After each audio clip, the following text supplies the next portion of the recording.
নমস্কাৰ ছাত্ৰ-ছাত্ৰীসকল তোমালোকৰ আজি সমাজ বিজ্ঞানৰ পৰীক্ষা হৈ গ'ল তাৰে মই সেট ডি প্ৰশ্ন কাকতখন লৈ আহিছো বহুতে কৈ আছে প্ৰশ্নখন বহুত টান হৈছে বুলি আমি এমসিকিউ গতি এটা সলভ কৰি দিছো তোমালোকৰ কিমানটা শুদ্ধ হয় মোক কমেন্ট যোগে জনাবা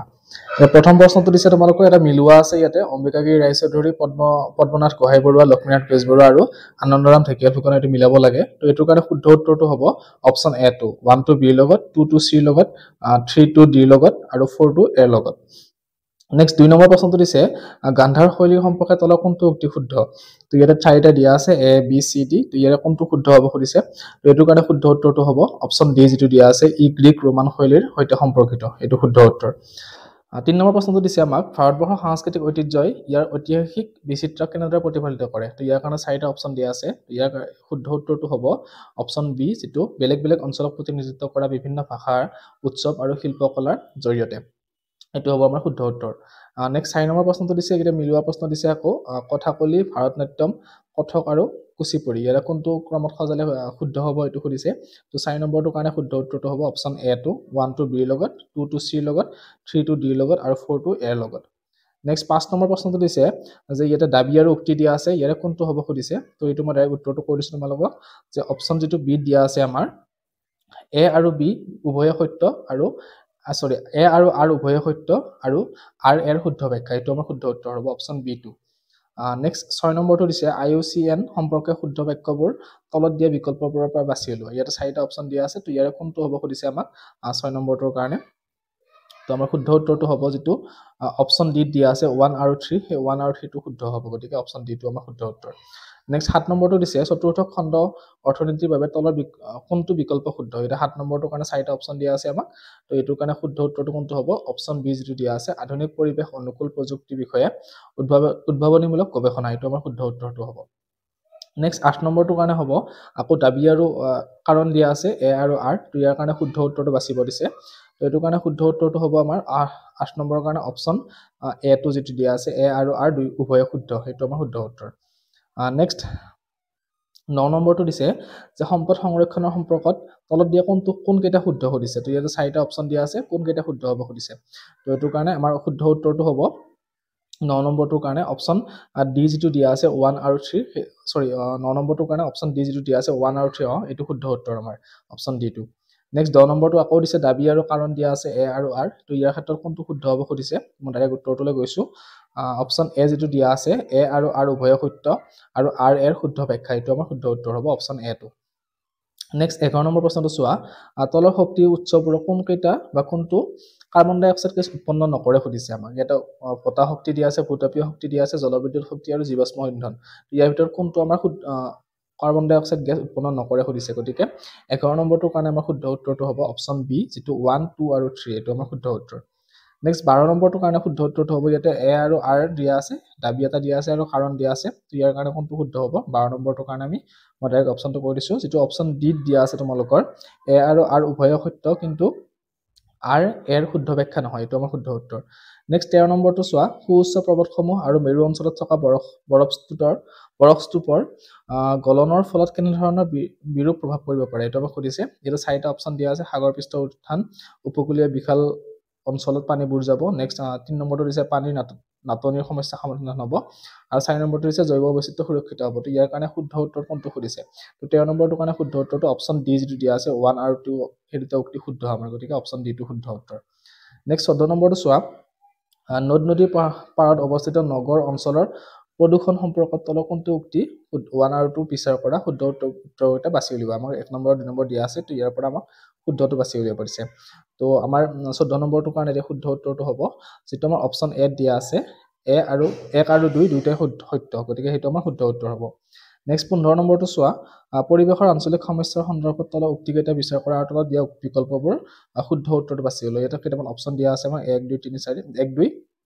তো তাৰ পৰা কোনটো সত্য কোনটো অসত্য বাছিব দিছে গতিকে 15 নম্বৰটোৰ কাৰণে শুদ্ধ উত্তৰটো হ'ব অপচন সি যদি দিয়া আছে এ আৰু 2 1 আৰু 2 দুইটাই সত্য উভয় সত্য হেতু আমাৰ শুদ্ধ উত্তৰ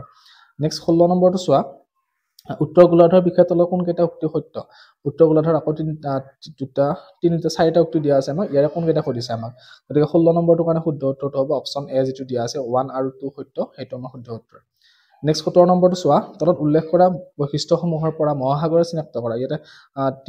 চাৰিটা বৈশিষ্ট্য দিয়া আছে মহাসাগৰ এখনৰ তো তাৰ পৰা আমাক কোনখন মহাসাগৰ হ'ব আমাক সেইটো সুধিছে গতিকে 17 নম্বৰটোৰ কাৰণে শুদ্ধ উত্তৰটো হ'ব অপচন বি প্ৰশান্ত মহাসাগৰ নেক্সট 18 নম্বৰটো দিছে তলৰ কোনটো জোৰ শুদ্ধভাৱে মিলি আছে দক্ষিণ আমেৰিকা সাহাৰা মৰুভূমি তাৰপিছত আটলান্টিক মহাসাগৰত মেৰিয়ানা খাত এছিয়াত আছে বেৰিং প্ৰণালী আৰু ডি নম্বৰটো দিছে উত্তৰ আমেৰিকাত হ'ল ডেথ ভেলি তো 18 নম্বৰটোৰ কাৰণে শুদ্ধ উত্তৰটো হ'ব অপচন ডি টো যিটো দিয়া আছে উত্তৰ আমেৰিকা ডেথ ভেলি সেইটো আমাৰ শুদ্ধ উত্তৰ নেক্সট 19 নম্বৰটো দিছে তলত দুটা উক্তি দিয়া আছে তো ইয়াতে এ আৰু এ দাবী দিছে আৰু আৰ কাৰণ দিছে তো আমাৰ আকৌ সেই আগৰ নিচিনা প্ৰশ্ন আহিছে এইটো কোনটো উত্তৰ শুদ্ধ দিছে মই ডাইৰেক্ট অপচনটো কৈ দিছো তো 19 নম্বৰটোৰ কাৰণে শুদ্ধ উত্তৰটো হ'ব আমাৰ অপচন চি টো দিয়া আছে আমাক এ অসত্য আৰু আৰ সত্য সেইটো আমাৰ শুদ্ধ উত্তৰ হ'ব নেক্সট 20 নম্বৰ প্ৰশ্নটো চোৱা 20 নম্বৰটো দিছে তলত দিয়া মহাসাগৰৰ তলিভাগৰ ভূপ্ৰকৃতিকভাৱে বৰ্ধিত গভীৰতাৰ ক্ৰমত সজোৱা আৰু শুদ্ধ উত্তৰটো বাছি লোৱা এইটো ক্ৰমত দিয়া আছে ইয়াৰ কোনটো ক্ৰম শুদ্ধ হ'ব আমাক সেইটো সুধিছে 20 নম্বৰটোৰ কাৰণে তো 20 নম্বৰটোৰ কাৰণে শুদ্ধ উত্তৰটো হ'ব আমাৰ অপচন বি যিটো দিয়া আছে ময়ূসোপন মহিঢাল গভীৰ সমুদ্ৰতলীয় দ্ৰোণী সামুদ্ৰিক শৈলশিৰা আৰু এইটো গভীৰ সমুদ্ৰ খাত এইটো আমাৰ শুদ্ধ উত্তৰ অপচন বি টো নেক্সট 21 নম্বৰ প্ৰশ্নটো চোৱা তলত দিয়া উল্লেখ কৰা জনগোষ্ঠীসমূহৰ অসমৰ লৈ হোৱা প্ৰব্ৰজনৰ প্ৰবাহ একাধিক্ৰমে সজাব দিছে তো প্ৰবাহটো একাধিক্ৰমে সজালে 21 নম্বৰটো আমি পাম যিটো অপচন ডি দিয়া আছে প্ৰথমতে 2 1 3 আৰু 4 প্ৰথমতে হ'ব আমাৰ আস্তিক তাৰপিছত হ'ব মংগোলিয়া তাৰপিছত হ'ব আৰ্য আৰু 4 নম্বৰটো কি হ'ব আহোম এইটো আমাৰ শুদ্ধ উত্তৰ নেক্সট 22 নম্বৰ প্ৰশ্নটো দিছে আমাক তলত দিয়া কোনটো দশকত অসমৰ জনসংখ্যাৰ বৃদ্ধিৰ হাৰ ভাৰতবৰ্ষত নিম্ন হৈছিলে তো ইয়াৰ কোনটো দশকত হ'ব অপচন বি যিটো দিয়া আছে 22 নম্বৰটোৰ কাৰণে 1981 পৰা 1991 সেইটো আমাৰ শুদ্ধ উত্তৰ নেক্সট 23 নম্বৰ প্ৰশ্নটো চোৱা গণতান্ত্ৰিক চৰকাৰক কিয় অন্য প্ৰকাৰৰ চৰকাৰতকৈ অধিক ভাল বুলি গণ্য কৰা হয় তো ইয়াৰ চাৰিটা অপচন দিয়া আছে তিনিটা উক্তি দিয়া আছে ইয়াৰ কোনকেইটা উক্তি সুধিছে আমাক 23 নম্বৰটোৰ কাৰণে শুদ্ধ হ'ব অপচন বি যিটো দিয়া আছে 1 নম্বৰ আৰু 3 নম্বৰ উক্তি সেই দুটা সত্য হ'ব গতিকে আমাৰ অপচন বি টো শুদ্ধ উত্তৰ নেক্সট 24 নম্বৰটো দিছে আকৌ দাবী দিয়া আছে এটা এ আৰু কাৰণ দিয়া আছে তো তাৰে কোনটো উক্তি শুদ্ধ হ'ব সুধিছে গতিকে আমি ডাইৰেক্ট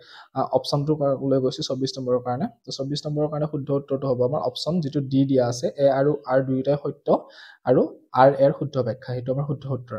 নেক্সট 25 নম্বৰটো চোৱা ৰাষ্ট্ৰীয় মানৱ অধিকাৰ আয়োগৰ সভাপতি কোন হ'ব পাৰে ৰাষ্ট্ৰীয় মানৱ আয়োগৰ সভাপতি কোন হ'ব পাৰে এইটো সুধিছে 25 নম্বৰটো তো ইয়াতে অপচন এ দিয়া আছে কোনো উচ্চ ন্যায়ালয়ৰ প্ৰাক্তন মুখ্য ন্যায়াধীশ অপচন বি দিয়া আছে উচ্চতম ন্যায়ালয়ৰ প্ৰাক্তন মুখ্য ন্যায়াধীশ গতিকে আমাৰ এইটোৱে শুদ্ধ উত্তৰ অপচন বি টো শুদ্ধ উত্তৰ হ'ব নেক্সট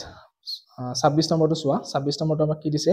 যে ৰাষ্ট্ৰসংঘৰ অভিকৰণসমূহ বাছি উলিওৱা ইয়াতে সচিবালয় দিয়া আছে ৰাষ্ট্ৰসংঘৰ মানৱ অধিকাৰ আয়োগ দিয়া আছে সাধাৰণ সভা আন্তঃৰাষ্ট্ৰীয় মুদ্ৰা নীতি এইটো ইয়াৰে কোনকেইটা উত্তৰ শুদ্ধ হ'ব সুধিছে গতিকে 28 নম্বৰটোৰ কাৰণে আমাৰ শুদ্ধ উত্তৰটো হ'ব অপচন বি যিটো দিয়া আছে 2 আৰু এ 4 সেইটো আমাৰ উত্তৰ শুদ্ধ হ'ব নেক্সট আমাৰ 27 নম্বৰটো নেক্সট আমাৰ 27 নম্বৰটো কি হ'ব এবাৰ ৰাষ্ট্ৰসংঘৰ সাধাৰণ সভা সম্পৰ্কত তলৰ কোনটো বা কোনকেইটা উক্তি সত্য তো ইয়াতে 4টা অপচন দিয়া আছে ইয়াৰে কোনকেইটা সুধিছে সত্য গতিকে 27 নম্বৰটোৰ কাৰণে আমাৰ শুদ্ধ উত্তৰটো হ'ব অপচন বি যিটো দিয়া আছে আমাক 1 আৰু 2 সত্য সেইটো আমাৰ শুদ্ধ উত্তৰ তাৰপিছত নেক্সট আহিলে আমাৰ 28 নম্বৰটো কি প্ৰশ্ন দিছে যে চেক মুদ্ৰা সম্পৰ্কত তলত দিয়া অশুদ্ধ উক্তিকেইটা বাছি উলিয়াব দিছে তো ইয়াতে অপচন 4টা উক্তি দিয়া আছে তো ইয়াৰ পৰা কোনকেইটা উক্তি অসত্য হ'ব সুধিছে 5টা দিয়া আছে তো ইয়াৰ কাৰণে শুদ্ধ উত্তৰটো হ'ব অপচন এ টো 1 2 3 আৰু 5 টো নেক্সট 29 নম্বৰটো দিছে এইটো এটা দীঘল প্ৰশ্ন দিয়া আছে মই এইটো প্ৰশ্নটো পঢ়ি দিলো তাৰ ইয়াৰ কাৰণে উত্তৰটো কৈ দিছো তো 29 নম্বৰটোৰ কাৰণে শুদ্ধ উত্তৰটো হ'ব আমাৰ option D saving deposit account যিটো সঞ্চয় আমানত একাউণ্ট হয় সেইটো নেক্সট 30 নম্বৰটো দিছে আকৌ দাবী দিয়া আছে আৰু আৰ উক্তি দিয়া আছে কোনটো শুদ্ধ হ'ব সুধিছে আমাক গতিকে 30 নম্বৰটোৰ কাৰণে আমি শুদ্ধ উত্তৰটো পাম অপচন বি টো এ আৰু আৰ দুয়োটাই সত্য আৰ এৰ শুদ্ধ ব্যাখ্যা নেক্সট 31 নম্বৰটো চোৱা 31 নম্বৰটো দিছে অৰ্থনৈতিক বিকাশ আৰু উন্নয়ন সম্পৰ্কে 1 আৰু 2 বিচাৰ কৰি আৰু তলত দিয়া উক্তিবোৰৰ শুদ্ধ উত্তৰ দিছে দুটা উক্তি দিয়া আছে আমাৰ 1 নম্বৰ আৰু 2 নম্বৰ ইয়াৰে কোনটো সত্য আৰু কোনটো অসত্য আমাক সেইটো সুধিছে তো 31 নম্বৰটোৰ কাৰণে শুদ্ধ উত্তৰটো হ'ব অপচন এ 1 সত্য 2 সত্য মানে দুয়োটাই সত্য হয় নেক্সট 32 নম্বৰটো দিছে নীতি আয়োগৰ অধ্যক্ষজন কোন নীতি আয়োগৰ অধ্যক্ষ প্ৰধানমন্ত্ৰী গতিকে অপচন সি টো শুদ্ধ উত্তৰ 32 নম্বৰৰ কাৰণে নেক্সট 33 নম্বৰটো চোৱা ইয়াতে 3টা দিয়া আছে ইয়ে মিলাব লাগে এইকেইটা গতিকে মিলোৱাৰ শুদ্ধ ক্ৰমটো কোনটো হ'ব সুধিছে 33 নম্বৰটোৰ কাৰণে আমি শুদ্ধ উত্তৰটো পাম অপচন ডি টো যিটো 1 টো বিৰ লগত মিলিব 2 টো চিৰ লগত মিলিব আৰু 3 টো এৰ লগত মিলিব নেক্সট 34 নম্বৰ প্ৰশ্নটো চোৱা 34 নম্বৰটো দিছে 1905 চনৰ বংগ বিভাজন সম্পৰ্কে তলৰ কোন কেইটা উক্তি সত্য ইয়াতে 1 2 3 4টা উক্তি দিয়া আছে ইয়াৰে কোন কেইটা উক্তি আমাক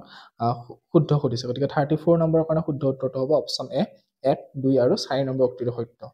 নেক্সট 35 নম্বৰটো দিছে গোপাল কৃষ্ণ গোখলে ব্ৰিটিছ চৰকাৰক নাইটহুড উপাধি ঘূৰাই দিয়াৰ কাৰণৰ সৰ্বোৎকৃষ্ট ব্যাখ্যা তলত কোনটো আগবঢ়াইছিল এটা 4টা অপচন দিয়া আছে 1 বি সি ডি তো ইয়াৰে কোনটো আমাক শুদ্ধ সুধিছে তো 35 ৰ কাৰণে শুদ্ধ উত্তৰটো হ'ব অপচন সি ব্ৰিটিছ বংগ বিভাজন নীতিৰ লগত তেওঁ অসন্মত হৈছিল নেক্সট 36 নম্বৰটো আকৌ দাবী এটা দিয়া আছে আৰু কাৰণ দিয়া আছে তো কোনটো উক্তি শুদ্ধ হ'ব সুধিছে আমাক গতিকে 36 ৰ কাৰণে মই ডাইৰেক্ট উত্তৰটো কৈ দিছো যেটো আমাৰ অপচন বি দিয়া আছে এ সত্য কিন্তু আৰ অসত্য হেতু আমাৰ শুদ্ধ উত্তৰ হ'ব নেক্সট 37 নম্বৰটো চোৱা যে তলত দিয়া সকলৰ কোনে ভাৰতীয় স্বদেশী আন্দোলনৰ সময়ত বন্দে মাতৰম নামৰ এখন আলোচনী সম্পাদনা কৰিছিল এটো কাৰণে শুদ্ধ উত্তৰটো হ'ব অপচন এ অৰবিন্দ ঘোষে নেক্সট 38 নম্বৰটো চোৱা 38 নম্বৰটো অসহযোগ আন্দোলনৰ বিষয়ে তলত দিয়া উক্তিকেইটা বিচাৰ কৰা আৰু কোনটো শুদ্ধ হ'ব কোন কেইটা বিকল্প শুদ্ধ হ'ব সুধিছে তো ইয়াতে লোন আইনৰ বিৰোধিতা কৰা হৈছিল এটো 1 নম্বৰ দিয়া আছে 2 নম্বৰ দিয়া আছে 3 নম্বৰ 4 নম্বৰ 4টা অপচন দিয়া আছে গতিকে আমাৰ ইয়াৰে এই 4টা অপচনৰ ভিতৰত কোনটো অপচন শুদ্ধ হ'ব সুধিছে আমাক গতিকে 38 টোৰ কাৰণে শুদ্ধ উত্তৰটো হ'ব অপচন বি টো 2 আৰু 3 টো নেক্সট 39 টো কি দিছে তলত কোন কেইটা 1947 চনৰ ভাৰতৰ স্বাধীনতা আইনৰ দফা আছিল সুধিছে তো ইয়াতে 1টা 2টা 3টা আৰু 4টা দিয়া আছে গতিকে এই 4টাৰ ভিতৰত কোনটো শুদ্ধ হ'ব সুধিছে গতিকে 39 টোৰ কাৰণে শুদ্ধ উত্তৰটো হ'ব অপচন বি টো 1 আৰু 3 টো নেক্সট 40 নম্বৰটো দিছে সজাব লাগে এইকেইটা 1 2 আৰু 3 4 1 নম্বৰটো দিছে আগষ্ট বিপ্লৱ 2 নম্বৰটো দিছে প্ৰত্যক্ষ দাবী দিৱস 3 নম্বৰটো দিছে সাইমন কমিশন আৰু 4 নম্বৰটো দিছে পূৰ্ণ স্বৰাজ দাবী তো ইয়াৰে এইকেইটা ক্ৰমত যদি সজাও আমি কি পাম সুধিছে তো 40 নম্বৰৰ কাৰণে শুদ্ধ উত্তৰটো হ'ব অপচন বি 3 4 2 আৰু 1 নেক্সট 41 টো আকৌ দাবী আৰু আৰ দিয়া আছে কাৰণ দিয়া আছে তো এইকেইটা পঢ়ি কেনে ইয়াৰ কোনটো শুদ্ধ হ'ব সুধিছে আমাক গতিকে 41 ৰ কাৰণে আমি চাম উত্তৰটো হ'ব অপচন যেটো ডি দিয়া আছে আমাক এ আৰু আৰ উভয় সত্য কিন্তু আৰ এৰ শুদ্ধ ব্যাখ্যা নহয় হেতু হ'ব আমাৰ শুদ্ধ উত্তৰ নেক্সট 42 নম্বৰটো চোৱা মণিপুৰ বিদ্ৰোহৰ নেতাসকলৰ ক্ষেত্ৰত ব্ৰিটিছ চৰকাৰে লোৱা ব্যৱস্থাই অঞ্চলটো পৰৱৰ্তী কালৰ প্ৰতিবাদী সংগ্ৰামক কেনেদৰে প্ৰভাৱিত কৰিছিল তো 42 নম্বৰৰ কাৰণে শুদ্ধ উত্তৰটো হ'ব আমাৰ অপচন কেইটা চাই লওঁ এ বি সি ডি দিয়া আছে গতিকে 42 নম্বৰৰ কাৰণে শুদ্ধ উত্তৰটো হ'ব আমাৰ অপচন বি টো বৰ্ধিত দমনমূলক ব্যৱস্থাই স্থানীয় প্ৰতিবাদৰ মাত্ৰা হ্ৰাস কৰিছিল নেক্সট 43 নম্বৰটো চোৱা 43 নম্বৰটো দিছে হেৰম্বকান্ত বৰপূজাৰীৰ মতে উজনি অসমৰ ভালেমান ব্ৰাহ্মণ পুৰোহিতে 1857 চনৰ বিদ্ৰোহত যোগ দিছিল ইয়াৰ শুদ্ধ কাৰণ কি 1 দিয়া আছে বি সি আৰু ডি 4টা অপচন দিয়া আছে তো এটো শুদ্ধ উত্তৰ কোনটো হ'ব সুধিছে তো 43 নম্বৰৰ কাৰণে শুদ্ধ উত্তৰটো হ'ব অপচন সি টো ব্ৰিটিছ সকলে তেওঁলোকৰ হাতৰ পৰা লখৰাজ বা নিষ্কৰ ভূমিৰ অতিৰিক্ত খিনি কাঢ়ি লৈছিল এটো কাৰণে শুদ্ধ উত্তৰ অপচন সি টো নেক্সট 44 নম্বৰটো চোৱা অসমত আবকাৰী কানিৰ সেৱন 1920-21 বৰ্ষত 1615 চন মনৰ পৰা হ্ৰাস হৈ 1922-23 বৰ্ষত 993 মন হৈছিলকৈ তলৰ কোনটো বিৱৰণে কানিৰ সেৱন হ্ৰাস হোৱাৰ কথা শুদ্ধভাৱে ব্যাখ্যা কৰিছে সুধিছে গতিকে 44 নম্বৰৰ কাৰণে এ বি সি ডি 4টা অপচন দিয়া আছে তো ইয়াৰে কোনটো শুদ্ধ হ'ব অপচন ডি টো যেটো কংগ্ৰেছ কৰ্মীসকলৰ নেতৃত্বত গ্ৰহণ কৰা সবল কানি বিৰোধী কাৰ্যপন্থা এটো হ'ব আমাৰ শুদ্ধ উত্তৰ নেক্সট 45 নম্বৰটো চোৱা তলৰ বিকল্পসমূহৰ পৰা মহাত্মা গান্ধীয়ে নেতৃত্ব দিয়া কাৰ্যসূচীত আৰু স্বাধীনতা আন্দোলনৰ বাছি উলিওৱা য'ত অসমৰ পৰা লীলাধৰ বৰুৱাই যোগ দিছিল তো এই বিকল্প কেইটাৰ পৰা বাছি উলিয়াব দিছে গতিকে 45 ৰ কাৰণে শুদ্ধ উত্তৰটো হ'ব আমাৰ অপচন যেটো বি দিয়া আছে দাণ্ডি যাত্ৰা আৰু আইন অমান্য আন্দোলন এটো আমাৰ শুদ্ধ উত্তৰ গতিকে মই 45টা এমসিকিউ গোটেইটা আলোচনা কৰিলো তোমালোকৰ কিমানটা শুদ্ধ হল বা কিমানটা ভুল হল কমেন্ট যোগে জনাবা